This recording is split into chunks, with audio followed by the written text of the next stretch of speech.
Hi everyone, welcome to this course where I will teach you how to control the DC motor using the STM32 microcontroller and an RC joystick.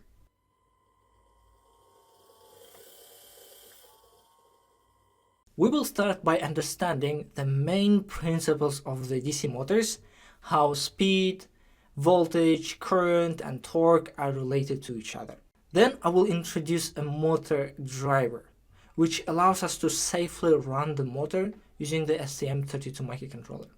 Then we will move on practical aspects of the course, so we will generate a PWM signal using the STM32 microcontroller to run the DC motor.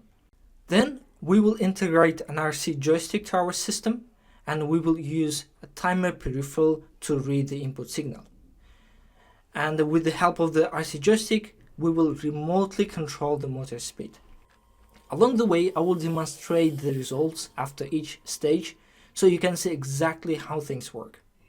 So by the end of this course, you have a complete system. So from motor control theory up to the integrating the RC joystick. So it could be a huge step to build even more complex systems, to work on even more complex robotic projects.